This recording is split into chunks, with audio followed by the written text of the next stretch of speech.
Diabetes होता क्या है उसके बारे में थोड़ी सी हम लोग बातचीत करेंगे। शुगर, डायबिटीज, हमारी बॉडी के अंदर पेनक्रियाज होते हैं और वो पेनक्रियाज जो है इंसुलिन को रिलीज करते हैं। अब जैसे ही आप कुछ खाना खाते हैं, चाहे आपने वो दाल खाई, चावल खाया, रोटी खाई, फ्रूट खाया, कोई मिठाई खाई, कुछ भी आपने खाया, वो फूड आपकी बॉडी में जाकर डाइजेस्ट होता है और वो फूड आपके शरीर के अंदर ग्लूकोज को रिलीज करता है।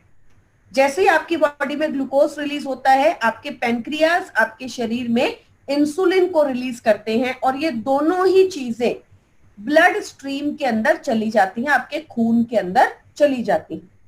दोनों चीजें आपके खून में रिलीज हो चुकी हैं। अब होगा क्या, देखिए आपके सेल्स को काम करने के लिए क्या चाहिए, ऊर्जा चाहिए। हमारे जो सेल्स होते हैं, कोशिकाएं होती हैं, हमारे जो सेल्स हैं, उन्हें काम करने के लिए क्या चाहिए, ऊर्जा चाहिए। अब ये ऊर्जा कहां से आएगी, ऊर्जा आती है जब हमारे इंसुलिन जाकर उन सेल्स के अंदर उसका दरवाजा खटखटाते हैं और सेल्स जो है वो ग्लूकोज को अपने अंदर ले लेते हैं। यहां से आपकी शरीर के अंदर ऊर्जा आती है, आपकी बॉडी के अंदर ऊर्जा आती है। तो बेसिकली अब प्रॉब्लम क्या होती है, जब हमें डायबिटीज होता है, जब हमें शुगर होता है, तो प्रॉब्लम क्या आती है उसके बारे में हम बात करते हैं। हमारे पेनक्रियास जो है वो इंसुलिन बनाना कम कर देते हैं। किसी वजह से हमारे जो पेनक्रियास है वो इंसुलिन की फॉर्मेशन को क्या कर देते हैं, बनाना कम कर देते हैं, रिड्यूस कर देते हैं, जिसकी वजह से अब जो शुगर है वो हमारे ब्लड के अंदर ही पड़ी हुई है, हमारे ब्लड के अंदर ही स्टे है। अब उससे प्रॉब्लम क्या आ रही है, उससे प्रॉब्लम ये होती है कि हमारे शरीर के अंदर जख्म आसानी से हो जाते हैं। आपने बहुत बार कहते हुए सुना होगा कि भाई जो डायबिटिक पेशेंट्स होते हैं उनके जो जख्म है वो आसानी से भरते नहीं है, क्योंकि आपके खून के अंदर शुगर है, चीनी है, ग्लूकोज है, जिसकी वजह से बैक्टीरिया की ग्रोथ बहुत आसानी से हो सकती है। शरीर में जख्म आसानी से भरता नहीं है। वेट लॉस बहुत ज्यादा तेजी से होने लगता है, बहुत फ्रीक्वेंट वेट लॉस होता है, बहुत तेज वेट लॉस होता है। उसके बाद हमें प्यास बहुत ज्यादा लगती है। प्यास हमें क्यों ज्यादा लगती है, उसका एक लॉजिक है। देखिए अब आपके शरीर के अंदर जो है ग्लूकोज सेल्स के अंदर नहीं जा रहा, वो आपके खून में है, आपके खून के अंदर पड़ा हुआ है। तो अब आपके शरीर को कहीं ना कहीं से तो वो ग्लूकोज को निकालना है। वैसे तो आपके खून के अंदर नहीं पड़ा हुआ रह सकता। तो आपका शरीर जो है वो किडनीज को बोलता है कि भाई आप ज्यादा यूरिन बनाओ, और जब यूरिन ज्यादा बनेगा हमारे शरीर के अंदर से, आप जितना ज्यादा यूरिन निकालेंगे उसके साथ आप ग्लूकोज को निकाल दो, राइट। इसीलिए जो डायबिटिक पेशेंट्स होते हैं उनके यूरिन के अंदर से ग्लूकोज निकलने लगता है, राइट। आपने बहुत बार ऑब्जर्व किया होगा, कई बार जो शुगर टेस्ट करने का एक बहुत आसान तरीका भी क्या होता है, जब यूरिन कई बार कहीं पे होता है और उसके आसपास चींटियां ज्यादा लगी हुई होती हैं, तो कई बार जो होता है आप टेंशन में आ जाते हैं, स्ट्रेस में आ जाते हैं और बोला जाता है कि भैया आप अपना जाकर एक बार शुगर टेस्ट करवा लीजिए, क्योंकि ऐसा ना हो कि आपका डायबिटीज बढ़ा हुआ, क्योंकि अब आपका शरीर शुगर को कहां से निकाल रहा है, आपके यूरिन में से निकाल रहा है। तो बार बार फ्रीक्वेंट यूरिनेशन करेगा, क्योंकि आपके बॉडी में इतना ज्यादा शुगर है, तो वो बार बार उसको निकालने की कोशिश करेगा। दूसरी चीज आपकी बॉडी में क्या होगी कि आपको प्यास ज्यादा लगेगी, क्योंकि यूरिन तो तभी बनेगा जब आप पानी ज्यादा पिएंगे, तो आपका वाटर कंजम्पशन ज्यादा हो जाता है। बहुत सारे चेंजेस होते हैं जो शुगर के प्रॉब्लम के अंदर आते हैं।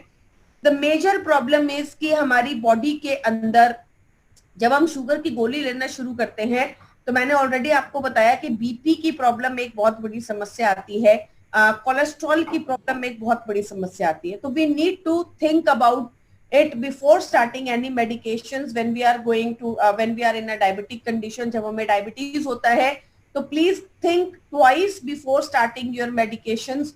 और अगर आपने स्टार्ट कर भी ली है, कोई कारण है, किसी वजह से आपने स्टार्ट कर भी लिया है, तो भी हमें बहुत जरूरी है कि हम जो है सप्लीमेंटेशन और अपनी लाइफस्टाइल को चेंज करें, ताकि हम उस चीज को कंट्रोल कर सकें। तो चलिए अब हम बात करते हैं कि वेस्टीज में हमारे पास ऐसे कौन कौन से सप्लीमेंट्स हैं जो हमारी शुगर की प्रॉब्लम को कंट्रोल करने में हमारी मदद कर रहे हैं। सबसे पहला प्रोडक्ट हमारे पास है नीम। नीम हम सब जानते हैं कि कड़वा होता है स्वाद। अगर हम बात करें नीम के पत्ते अगर हम लोगों ने तोड़ के खाए हैं, तो हम सब जानते हैं कि नीम जो होता है वो कड़वा होता है। एंटीसेप्टिक होता है, अगर आपको कभी जख्म हो जाता है तो नीम के पत्तों का पेस्ट बनाकर उस जख्म पर लगा दिया जाता है तो एंटीसेप्टिक होता है। डिसइंफेक्टेंट प्रॉपर्टीज होती हैं। नीम का जो ऑयल होता है वो जो आपके घरों के अंदर यूज होता है, डिसइंफेक्टेंट की तरह यूज होता है। तो बैक्टीरियाज, इन्फेक्शंस, ऐसी किसी भी तरीके की जो समस्याएं होती है उन्हें डिसइंफेक्ट करने में मदद करता है। फंगस की जो ग्रोथ होती है उसे कंट्रोल करने में आपकी बॉडी में मदद करता है। आपकी स्किन को अच्छा रखता है, क्योंकि हम बचपन से सुनते आए हैं कि खून को साफ करता है, क्योंकि अगर ये आपके खून को साफ करेगा तो ये आपकी स्किन को अच्छा करने में बहुत अच्छी से मदद करता है। बैक्टीरिया, फंगस, वायरस, ऐसे जो इन्फेक्शियस ऑर्गेनिजम्स होते हैं उनकी ग्रोथ को कंट्रोल करने में आपकी मदद करता है। बहुत सारे काम हैं जो नीम हमारे लिए करता है।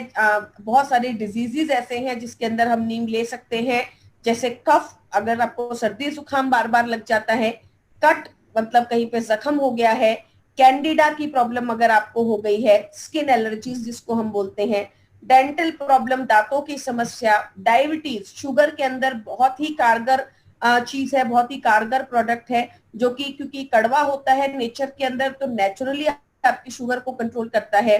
इन्फेक्टेड ग्लैंड्स, जो होते हैं बॉडी के अंदर, अगर उनमें कोई इन्फेक्शन हो जाए, बैक्टीरिया, वायरस, फंगस का इन्फेक्शन हो जाए, उसे कंट्रोल करता है। इन्फ्लेमेशन, सूजन, जॉइंट पेन, घुटनों का दर्द, किडनी की समस्या, इन्फ्लुएंजा, सर्दी खांसी जुकाम अगर किसी को है, इनसोम्निया, अगर किसी को नींद नहीं आती है तो वहां पर भी बहुत अच्छे से नीम आपको मदद करता है। इम्यून सिस्टम, अगर किसी का इम्यून सिस्टम वीक है तो वहां पर भी नीम हमारी बहुत अच्छे से मदद करता है। इनडाइजेशन, अगर पेट के अंदर इनडाइजेशन की प्रॉब्लम है, खाना डाइजेस्ट नहीं होता, टूथेक, दांतों में दर्द, यूटीआई, यूरिनरी ट्रैक इन्फेक्शन, तो जहां पर हम यूटीआई की बात करते हैं, हम क्रैनबेरी लेते हैं तो साथ में हम नीम को ऐड कर सकते हैं ताकि ये आपकी यूटीआई की समस्या को ज्यादा अच्छे से कंट्रोल करे। यूरेथ्रा इन्फेक्शन, जब यूरिन पास करने में मुश्किल होती है, जलन होती है, इन्फेक्शन अगर कोई हो जाता है, वहां पर मदद करता है। अल्सर्स, पेट में अगर अल्सर्स हो गए हैं, यूरिनरी स्टोन, यूरिनरी स्टोन मतलब जो यूरिन की जो थैली होती है उसके अंदर पथरी बन जाती है, स्टोन्स बन जाते हैं। Viral wounds, warts, lights, leucoderma, dry skin, ये सारी जो है स्किन की बीमारियां हैं। पाइल्स, डैंड्रफ, इरेक, leprosy, measles, malaria, migraine, nausea, acne and eczema, इन सारी कंडीशंस के अंदर नीम हमारी मदद करता है। तो जो पहला प्रोडक्ट है जिसको हम डायबिटीज के अंदर लेते हैं, डायबिटीज अगर हमें हो जाता है, शुगर अगर हमारी प्रॉब्लम है, तो वहां पर हम सबसे पहले जो है नीम की तरफ देखते हैं। नीम जो है प्रोडक्ट एक बहुत ही पावरफुल प्रोडक्ट है। नेचर में कड़वा होने की वजह से ये हमें बहुत अच्छे रिजल्ट शुगर में देता है।